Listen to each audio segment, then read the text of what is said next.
¿Cuántos tienen familiares o amigos cercanos con cáncer o que hayan tenido cáncer? Que levanten la mano. ¿Y con diabetes? ¿Y con infertilidad? Familiares o amigos cercanos.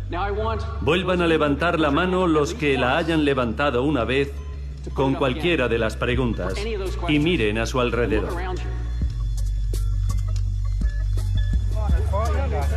Hoy, 1 de cada 3 personas desarrolla un cáncer. ¿Quién será? Ya está. La Organización Mundial de la Salud recomienda vacunarse contra el sarampión, la rubeola, la poliomielitis, la hepatitis B, el neumococo, la tuberculosis. Detractores de la vacunación describen efectos secundarios como el autismo, la diabetes, el asma, la esclerosis múltiple, la epilepsia. Según la OMS, los niños no deben consumir más de 6 cucharaditas de azúcar al día. Las recomendaciones de la OMS influyen en gobiernos de todo el mundo. La salud es un derecho humano. Porque si los estadounidenses queremos protegernos del ébola aquí en casa, tenemos que ponerle fin allí. H1N1, SARS, MERS... La cobertura universal es el concepto más poderoso que la salud pública puede ofrecer. No defraudaremos a la gente.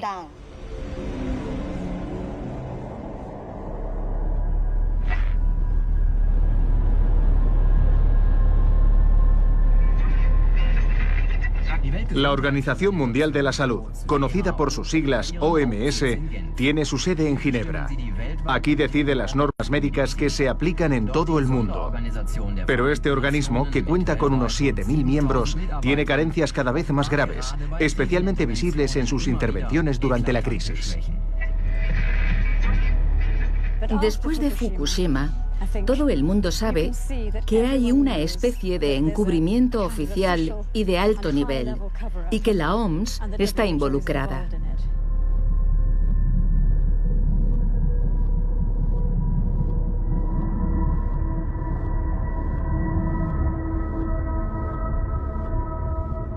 Soy cineasta.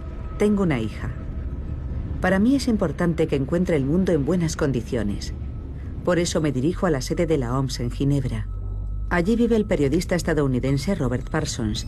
Lleva ya 20 años escribiendo sobre la Organización Mundial de la Salud. Hasta hace muy pocos años, el lunes que se inauguraba la Asamblea Mundial de la Salud, siempre había una pomposa recepción en la OMS que ofrecía el director general. Allí todos se reunían y hablaban, y había condiciones muy favorables para aunar los diversos intereses en un entorno informal.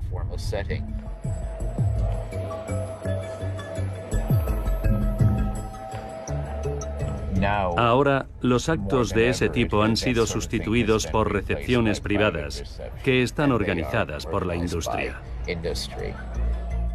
Me complace tener aquí a 2 ministros de Sanidad. Y la industria gasta mucho dinero. Para ellos, forma parte del coste de hacer negocios. Es una forma de establecer contacto directo con quienes luego, en sus países, tomarán las decisiones sobre la formulación de las políticas de salud pública.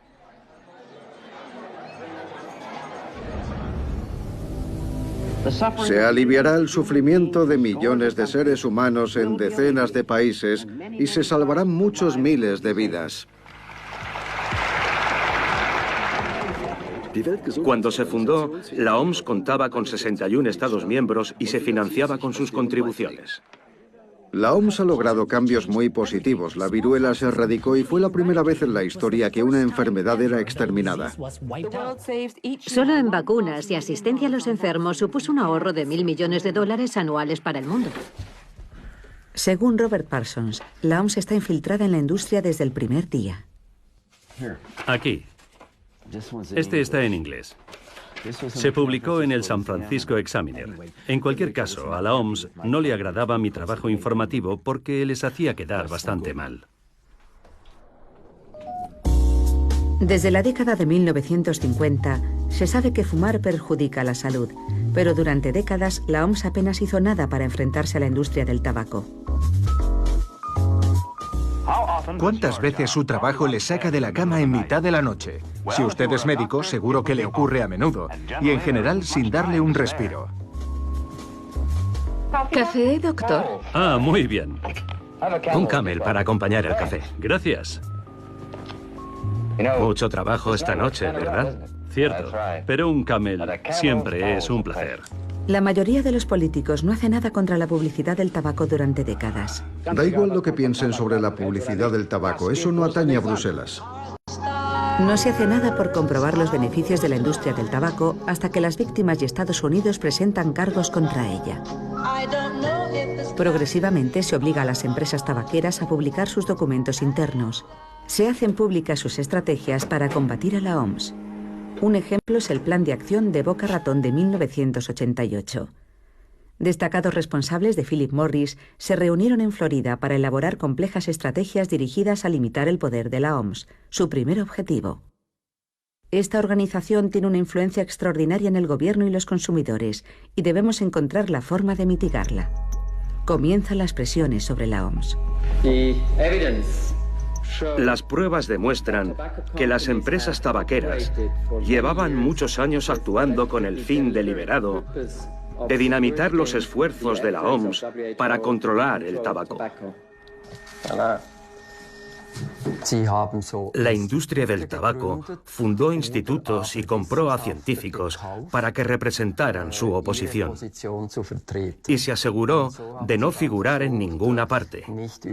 Ponían nombres a sus organizaciones de forma que nunca harían sospechar que en realidad representaban a la industria del tabaco.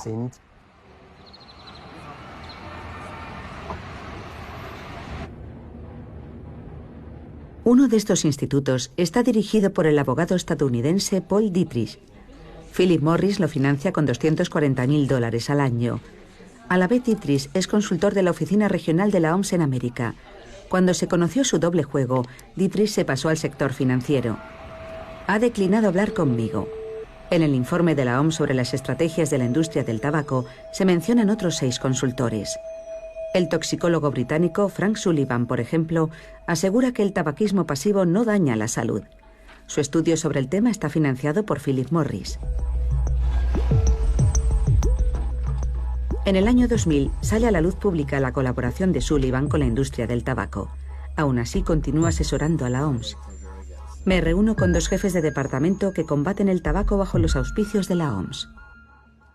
Tenemos tolerancia cero. El director general dice que la industria del tabaco es nuestro enemigo número 1 y llevamos ese distintivo con gran orgullo. ¿Frank Sullivan sigue siendo consultor de la OMS? Desde luego que no. No puede, porque los nombres de todas esas personas se conocen muy bien por los documentos. Pero Frank Sullivan asesoraba a la OMS, por ejemplo, en 2002. No que yo sepa. Y vuelvo a repetirle que la política vigente en la actualidad es que todos los consultores, ya sea sobre control del tabaco, enfermedades infecciosas o cualquier otra área, deben firmar una declaración de intereses. Pero eso supone mucha confianza. ¿No creen que deberían ser supervisados? Confianza. Yo creo que se debe confiar hasta el día en que la confianza se pierda. No puedes empezar desconfiando de la gente y de su capacidad de hacer cosas. Bien, es suficiente. Muchas gracias. No estamos solos. 3 miembros del personal de la OMS nos observan y el portavoz de prensa dirige a la persona que estoy entrevistando haciendo gestos en silencio. La OMS y también Thomas Sellner siempre dicen: vale, teníamos un problema y había personas concretas que eran corruptas, los señores Sullivan, Dietrich y demás. Pero siempre me queda la duda. ¿Fueron personas concretas y todo ha terminado? ¿O hay segmentos enteros de la OMS que son corruptos? Tenemos muchos documentos de las empresas tabaqueras que reflejan cómo operan las grandes corporaciones. Y las empresas farmacéuticas o las químicas no se diferencian en su manera de operar. Sus estrategias están por encima de cualquier consideración de salud pública. Es gente implicada en la ofensiva del H1N1.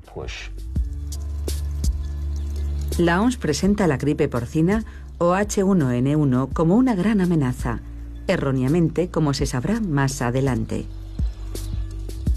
El primer año murieron de gripe porcina 258 personas en Alemania, muchas menos que en un brote normal de gripe. Si le han diagnosticado posible gripe porcina o H1N1 de 2009, lo más seguro es que no haya tenido la gripe H1N1 y es muy probable que ni siquiera tuviera gripe.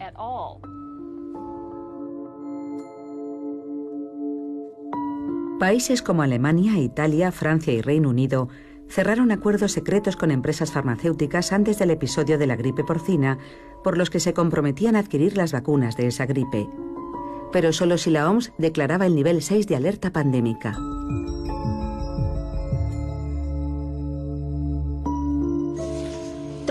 El mundo se encuentra ahora en el inicio de la pandemia de gripe de 2009. Según los analistas, la OMS gastó unos 18.000 millones de dólares en medidas de salud en todo el mundo.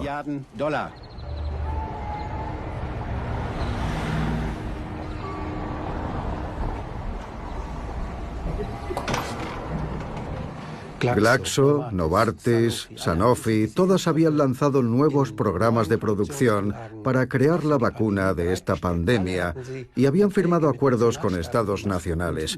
Y como no podían vender la vacuna porque no había pandemia, ni indicios de un brote de gripe, se la inventaron. La gripe porcina proporciona sustanciosos beneficios a los fabricantes de vacunas. La mayor farmacéutica de Francia declaró que sus beneficios netos en el trimestre habían ascendido a 1.710 millones de euros, es decir, 2.260 millones de dólares estadounidenses, frente a los... Intento concertar una entrevista con la persona responsable de la gripe porcina en la OMS, Keiji Fukuda, que entonces salía a menudo por televisión, y consigo una cita con el portavoz de prensa. 11 países comunican oficialmente 331 casos de gripe H1N1 con 10 muertes. ¿Conocían los contratos entre las empresas farmacéuticas y los gobiernos? Debíamos conocerlos, por supuesto. Sabíamos lo que ocurría. Es muy fácil, después de lo ocurrido, decir, bueno, tal vez X no debería haber hecho Y A no tendría que haber hecho B. Pero plantéese lo contrario. ¿Qué habría pasado si la gripe hubiera matado al 50% de la población infectada y no existiera vacuna?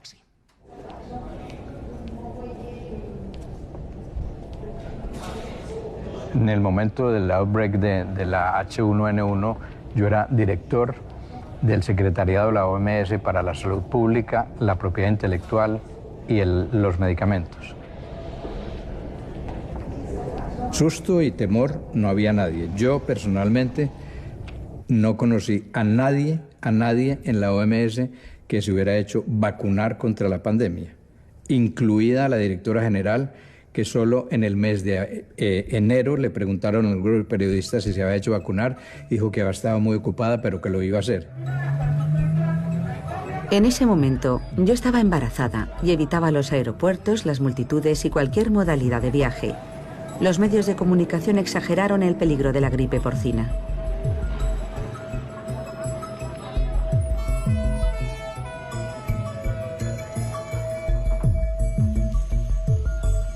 Lo que sabemos muy bien, por lo que salió publicado en todos los periódicos del mundo, es que hubo un cambio de los criterios y se retiraron las guidelines del web de la OMS.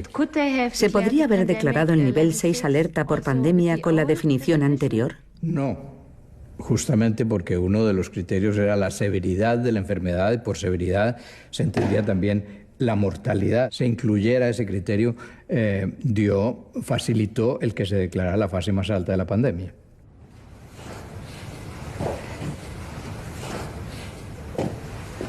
Eso es lo que se suprimió antes de 2009, poco antes de la gripe H1N1.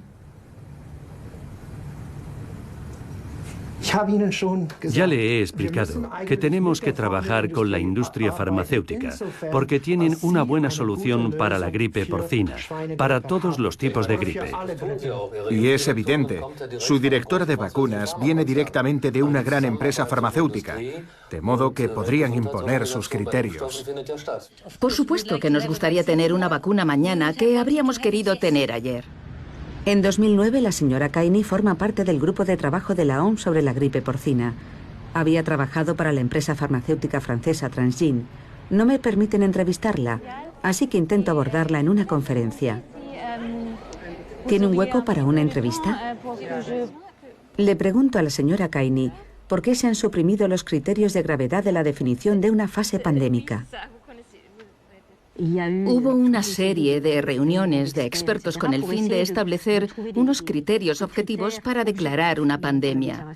Siempre es difícil determinar la gravedad de una enfermedad, sobre todo al principio. La gravedad depende del estado de salud de las personas infectadas. Los expertos pensaron que era preferible establecer unos criterios objetivos. Criterios objetivos significa que pueda demostrarse que la transmisión está teniendo lugar en la comunidad y en cuántos países sucede.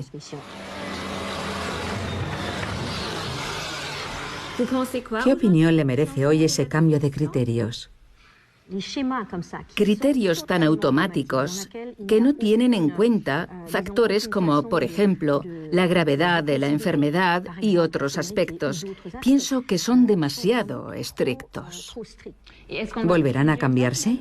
Sí, sin duda. Los responsables de la OMS no tienen ni idea de estas cosas, dependen de los científicos y estos son asignados por los países y las organizaciones que financian la OMS. Y muchos de ellos dieron asesoramiento y tomaron decisiones en beneficio de la industria farmacéutica.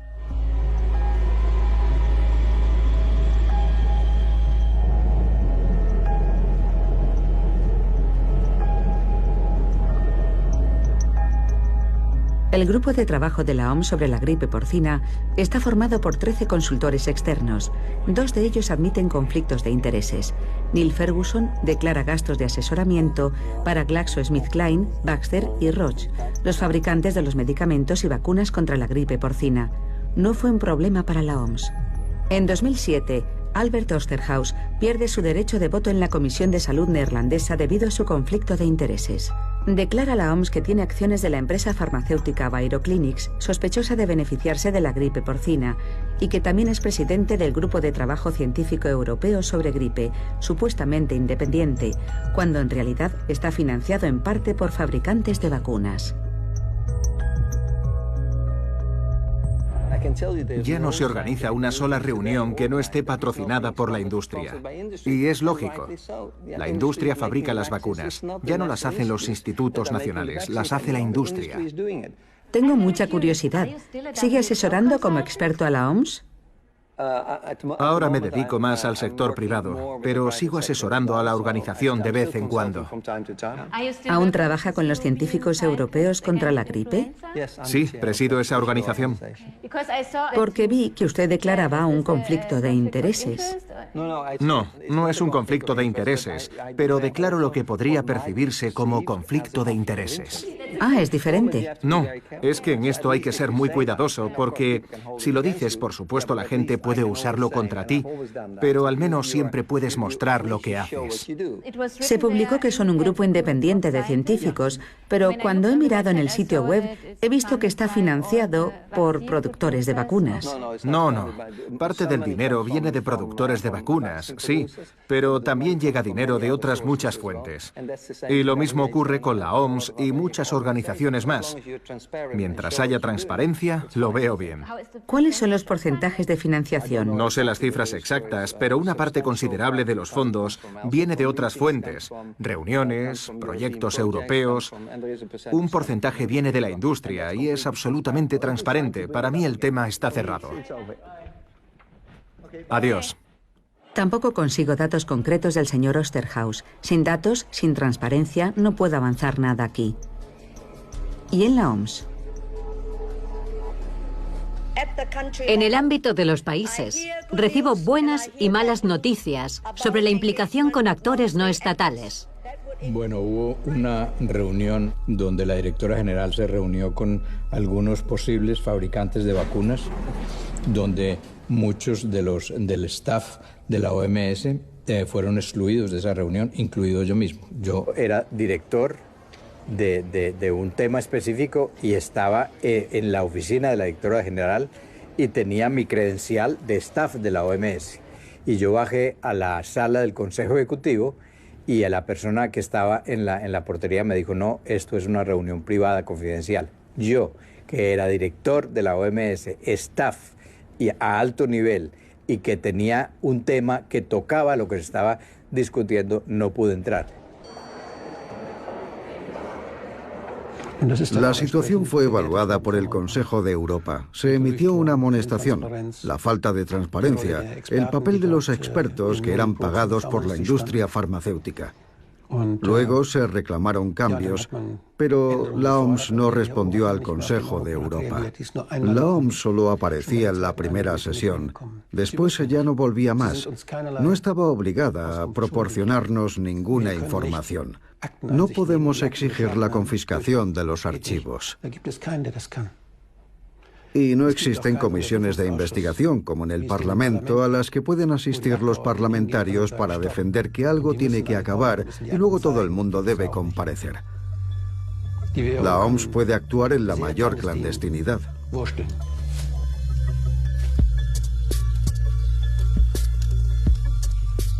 En cuanto a la industria farmacéutica, incluso es más difícil para la OMS conservar su independencia que con la industria del tabaco. Por una parte, la OMS depende de la industria farmacéutica para la investigación y los medicamentos. Pero los intereses económicos de las empresas no deben perjudicar las actividades de la OMS en el área de la salud. De una cosa no hay duda, y es que en la actualidad la industria farmacéutica forma parte del sistema de salud, igual que los gobiernos que controlan la OMS. Política e industria. ¿Hacia dónde evolucionan los acontecimientos?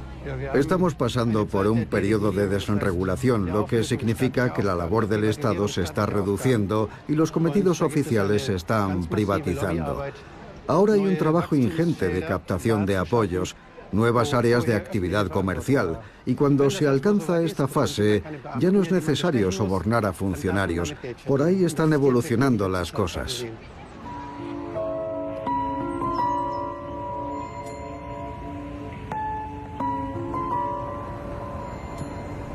La política está perdiendo poder, y eso también se refleja en la financiación de la OMS.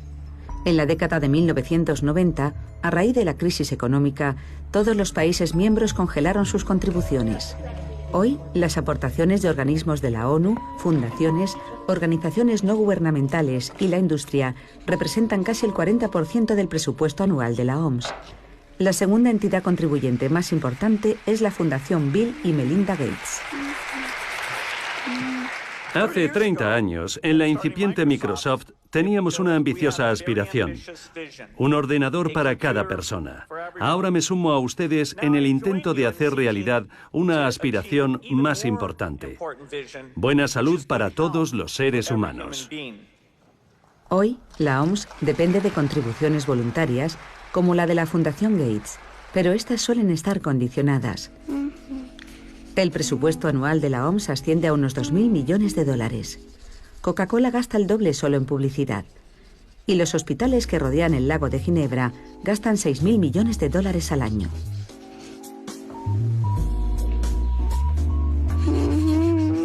Cuando se fundó, la OMS podía decidir por sí misma cómo distribuir sus fondos. Ahora el 70% de su presupuesto está vinculado a países o proyectos concretos.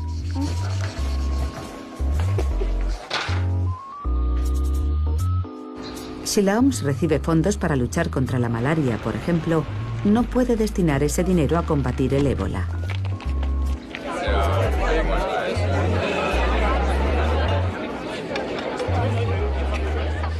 El grupo de expertos para la evaluación interina del ébola dice: hoy la OMS no tiene la cultura ni la capacidad operativa necesarias para responder plenamente a una emergencia de salud pública. ¿Qué piensa de eso la directora general de la OMS? Quiero preguntarle a qué restricciones está sometida. ¿Es de un periódico? No, estoy haciendo un documental. Soy cineasta. Bien. Vamos a acordar una fecha. ¿No trabaja en julio o agosto? Sí, en agosto también podría ser. Julio o agosto. Da igual, no hay tanto jaleo. Lo que mejor le convenga, yo me adapto.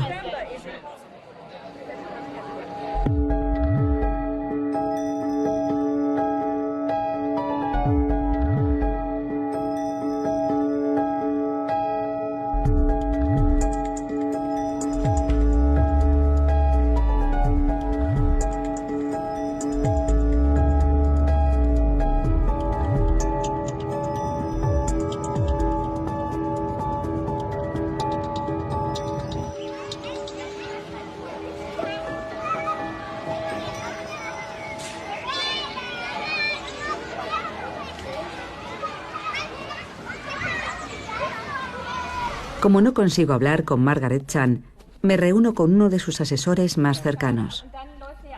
Es un planteamiento erróneo creer que puede haber una revisión externa e independiente. Porque habría que decidir quién selecciona a estos expertos independientes y quién controlaría su independencia. ¿Y quién controlaría la independencia de quienes controlan la independencia? No existe una entidad externa independiente como tal. Tiene razón. Pero se equivoca, porque lo está mezclando todo. Este mundo es como es y tienes que hacer lo posible por garantizar al máximo la independencia de la ciencia. Nunca va a ser perfecto. Pero debería hablar de su propio caso. Él es de Suiza, que es un país completamente afín a un enfoque de alianzas. Y él es responsable de las alianzas en la OMS. Y yo sé que Gaudens estaba muy de acuerdo en que pudiera venir cualquier empresa, siempre que fuera transparente.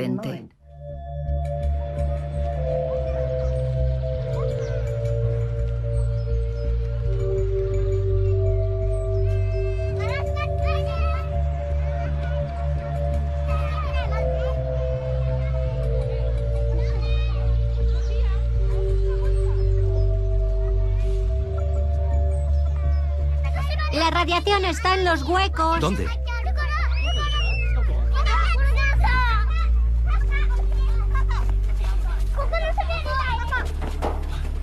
La radiación está donde está roto. Esto es un instrumento de medición.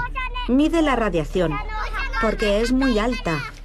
La ciudad de Fukushima esta mañana. La Comisión de la Salud se reúne con la prefectura. Van a presentar nuevos datos sobre alteraciones tiroideas en niños, más de un año y medio después de la catástrofe nuclear. El profesor Yamashita preside la comisión. Más del 42% de los niños desarrolló nódulos o quistes.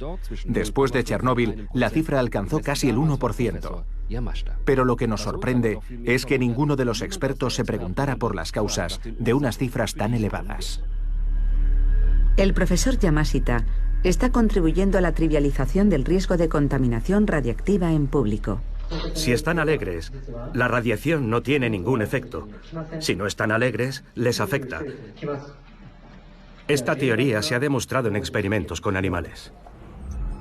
Yamashita colabora con la OMS en casos de catástrofe nuclear. ¿Está la OMS quitando importancia a los peligros de la radiación nuclear?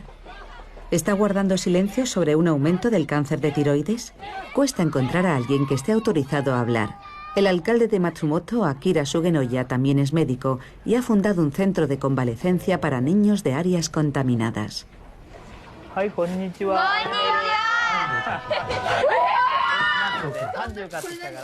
En particular, las embarazadas, las madres que están dando el pecho y los niños pueden sufrir daños a largo plazo debido al contacto con la radiación tras la catástrofe.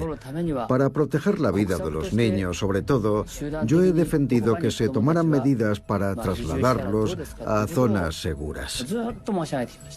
Dado que la actitud del gobierno fue que el yodo no era necesario, no se dieron instrucciones oficiales para tomar los comprimidos.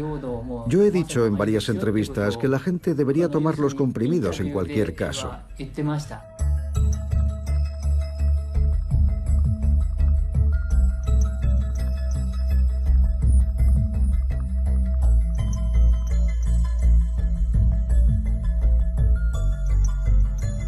Como consecuencia de la experiencia tras Chernóbil, las recomendaciones de la OMS para distribuir yodo fueron revisadas en el año 1999 bajo la supervisión del científico británico Keith Baverstock, del personal de la OMS.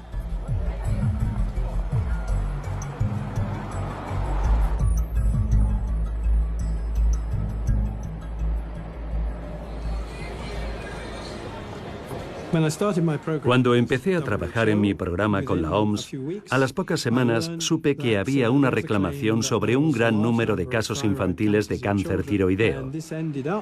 Hicimos una visita de investigación a Minsk y vimos que había una enorme cantidad de niños que habían sido operados de cáncer de tiroides, niños de muy corta edad. Posiblemente fueron 11 o 12 casos en el mismo lugar y en el mismo momento. Todos operados. Era algo excepcional. Partiendo de ahí, publicamos con nuestros colegas bielorrusos un par de artículos en la revista Nature para llamar la atención sobre ello. A continuación, la OMS me pidió que retirara el artículo de la revista. ¿En serio? Un artículo publicado con otras 5 o 6 personas, y todas estaban de acuerdo en esta postura. Kreisel me pidió que retirara ese artículo de la revista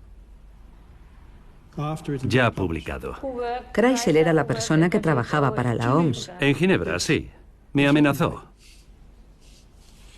¿Cómo le amenazó? Dijo que mi carrera profesional se acortaría si no lo hacía. ¿Y ocurrió? No.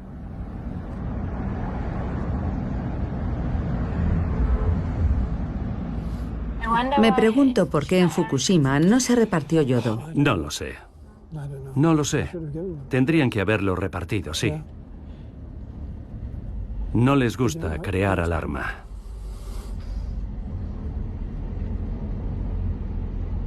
Expertos comisionados han concluido que se subestimaron los peligros.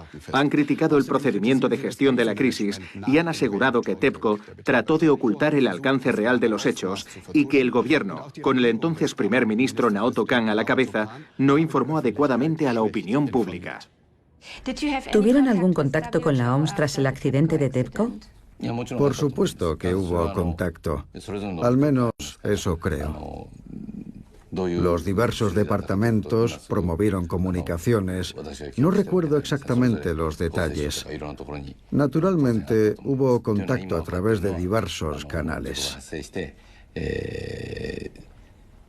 Hoy sabemos que la radiactividad se manifestó varios días después del accidente, pero en el momento del accidente se asumió que no era así.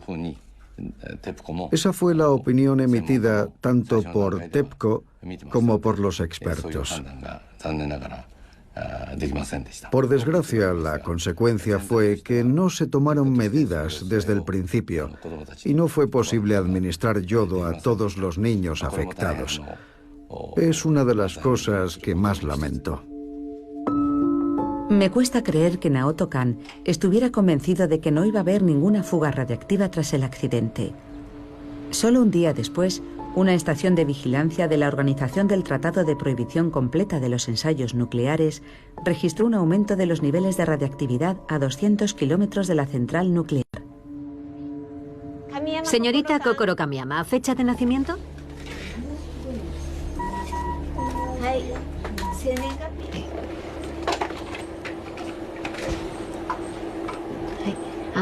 ¿Te detectaron algo la última vez?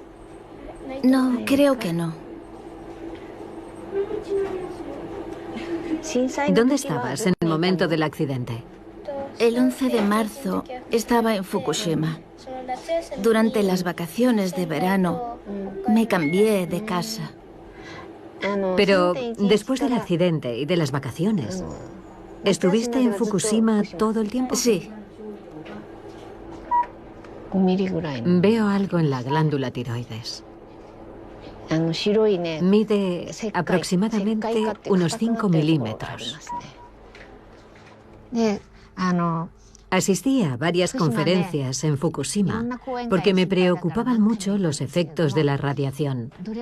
En todas partes dijeron que no había peligro, así que decidí ir a Bielorrusia para descubrir la verdad. Los datos que me permitieron ver en Bielorrusia demostraban claramente que los índices de cáncer habían subido sin parar desde Chernóbil y siguen subiendo.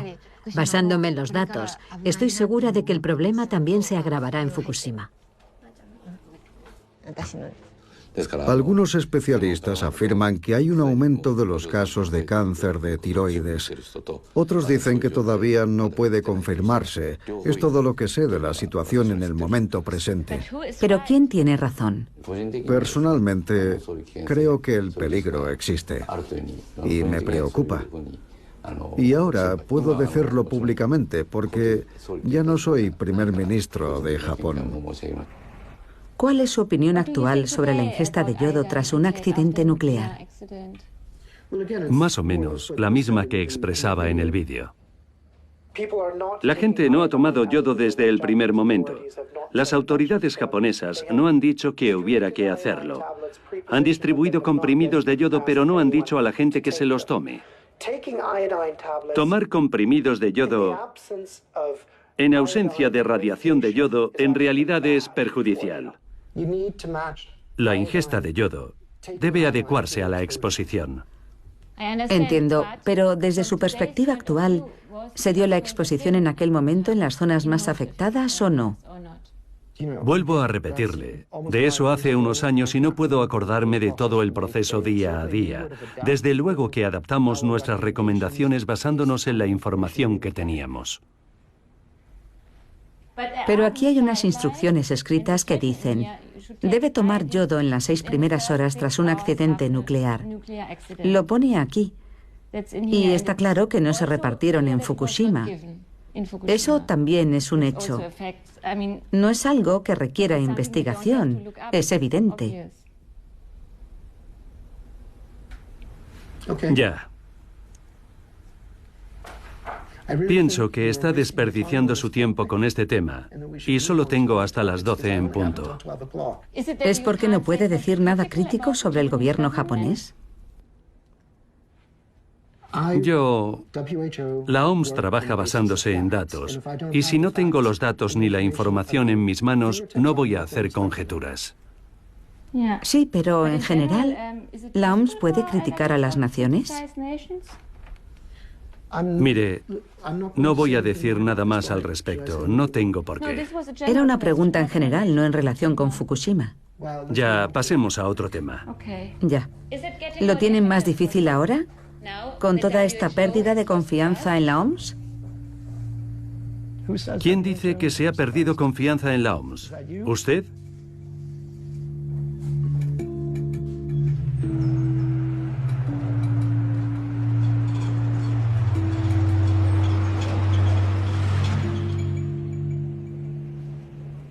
Me llamo Alison Katz. Trabajé para la Organización Mundial de la Salud durante 18 años y desde que me marché colaboro con OMS Independiente, que trabaja en el área de la radiación y la salud. Y ya llevamos 7 años plantados ante la sede de la OMS en Ginebra. Y es una protesta permanente y pacífica, para que todo el mundo sepa que hay alguien dando testimonio de las víctimas de la radiación, que incluyen a casi todo el mundo. El pueblo japonés ya ha empezado a hablar y está informando de efectos muy graves en la salud de los niños, de los que la Organización Mundial de la Salud hace caso omiso. Ni siquiera los menciona en su informe. En la época de Chernóbil no se podía hablar con libertad.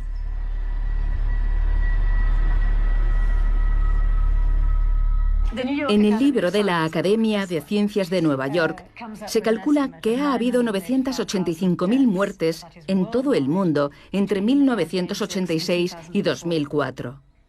Por supuesto, contrasta con lo que sigue afirmando el sistema, que fueron unas 50 muertes y posiblemente 4.000 casos de cáncer, como total definitivo.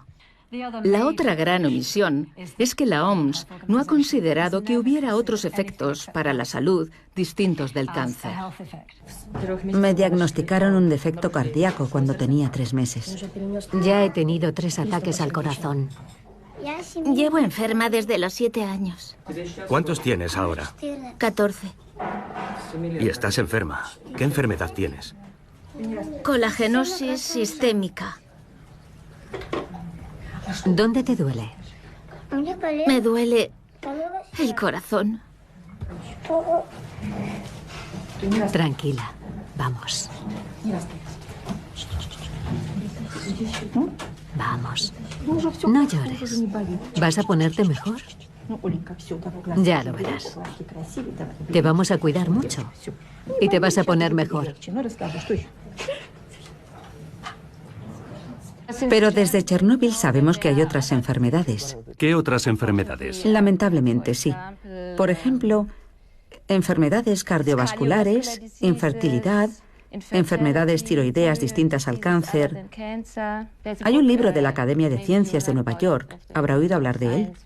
Que la Academia de Ciencias de Nueva York repudió por su falta de solidez. Pero eso no es cierto. Sí lo es. En la declaración que hizo la Academia de Ciencias de Nueva York en 2011 o 2012 renegaba del libro. Quiero darle esto. Es de la revista de Radiología. Gracias. Es sobre el libro de la Academia de Ciencias de Nueva York y habla de los defectos que contiene. Ya. Yo también quiero darle algo. Una crítica del libro por OMS Independiente. Sí. Ya. Bien. ¿Volvemos a reunirnos después de leerlo?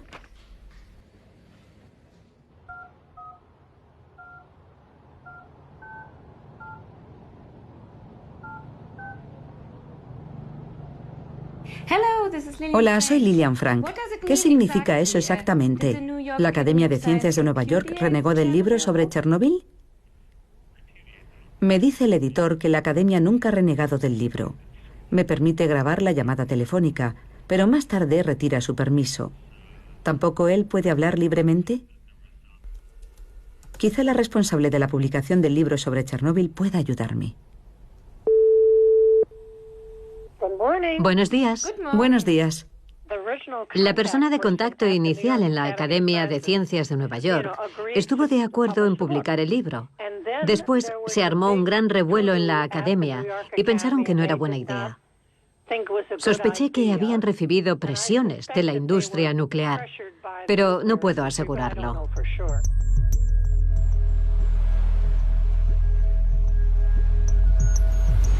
¿Hasta dónde llega la influencia de la industria nuclear? El Organismo Internacional de Energía Atómica quiere promover el uso seguro y pacífico de la energía atómica. La energía nuclear seguirá siendo una opción importante y viable para muchos países como fuente clara y estable de energía.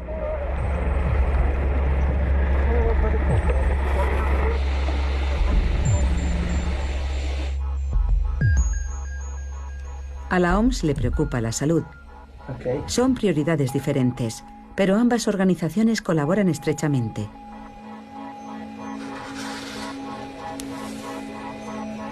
Por ejemplo, están elaborando, junto con otras organizaciones de la ONU, un informe sobre las consecuencias de Chernóbil para la salud. Me refiero a que esta es su casa. Yo soy crítico con la OMS y no querían invitar a personas críticas para elaborar sus dos informes sobre salud y sobre medio ambiente. El asunto era que habría una serie de reuniones informales entre la OMS y la OIEA en los niveles superiores, al máximo nivel. Y ahí se decidiría la línea que deberían seguir. Para eso fue la reunión que ambas instituciones celebraron en Viena en octubre de 2005, para establecer la línea de acción. Esto es lo que vamos a hacer. El problema fue que mucha gente estaba en contra de todo esto.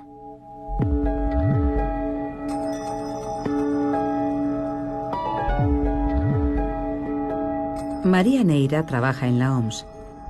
Es responsable de los riesgos de contaminación radiactiva. Concerté una cita para verla en París. El departamento de prensa no se interpondría aquí.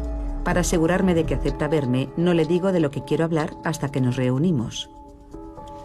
En cuanto a Chernóbil, hay un grupo que afirma que ha habido 1 millón de muertes que la OMS está ocultando.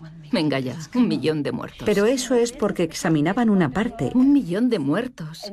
Entonces la humanidad no podría... 1 millón. Eso es... Sí, pero es porque examinaban una parte más amplia de la población mundial. Sí, pero 1 millón de muertes. ¿Usted cree que se puede esconder 1 millón de muertes? Ya, pero ¿creen de verdad? ¿Dónde están los registros de mortalidad? ¿Cómo pueden creer seriamente que el accidente de Chernóbil solo causara 50 muertes? No hemos dicho eso. Todavía está en el sitio web de la OMS.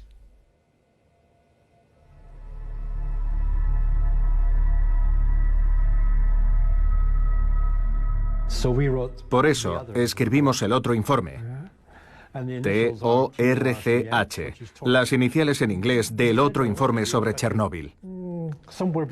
Dijimos que preveíamos entre 30 y 60.000 muertes en todo el mundo, porque la nube de Chernóbil se extendió por el mundo, por todo el hemisferio norte. Y aunque las concentraciones fueran bajas a gran distancia, dio igual, porque afectó a muchos millones de personas. Hay 600 millones solo en Europa y afectó a todas. La Organización Mundial de la Salud considera que no existe ningún peligro para la población fuera de la zona afectada en la Unión Soviética.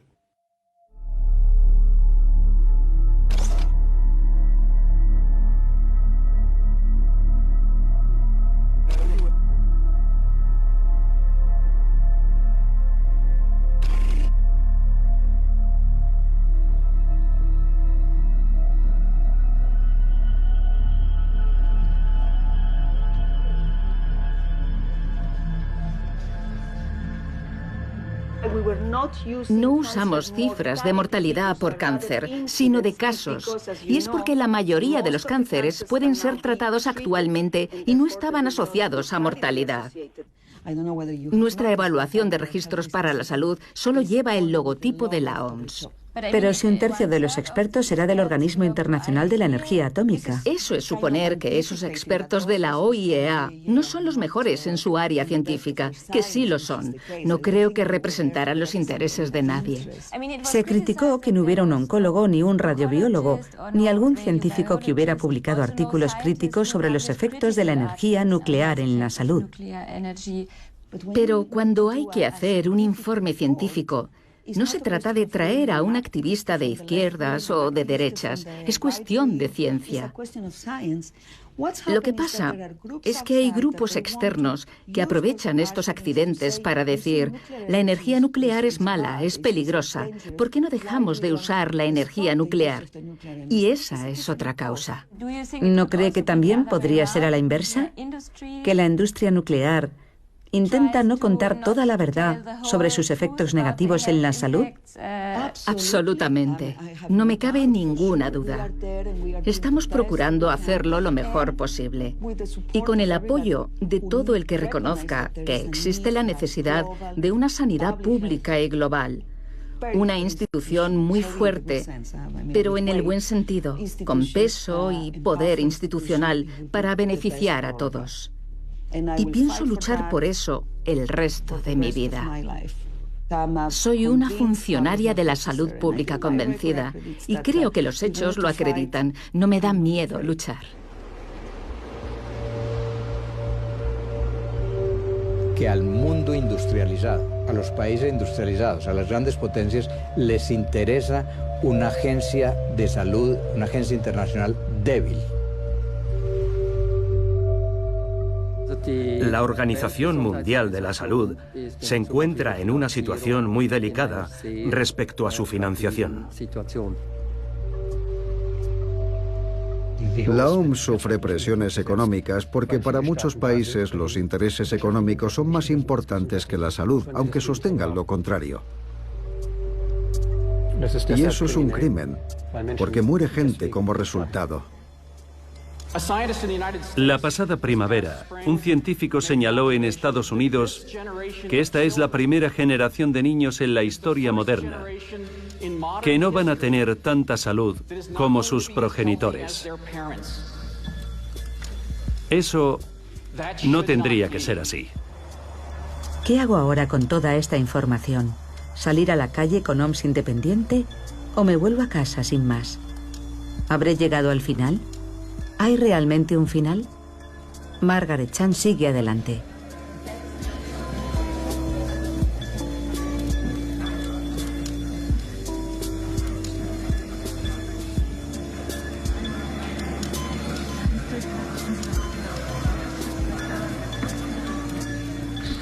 Bien, ahora es su turno.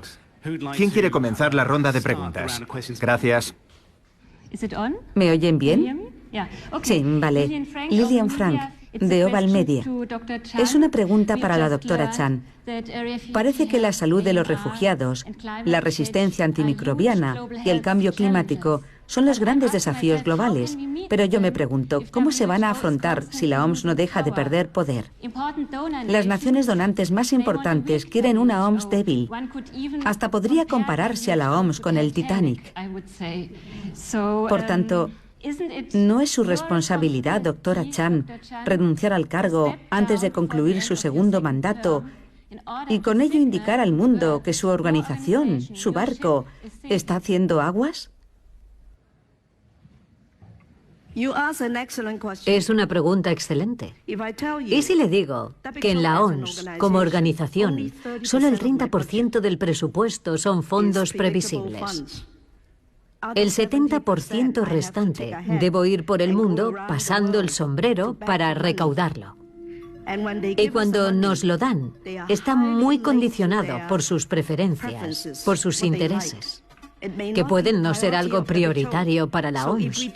Por tanto, si no resolvemos esto, no recuperaremos la grandeza de antes.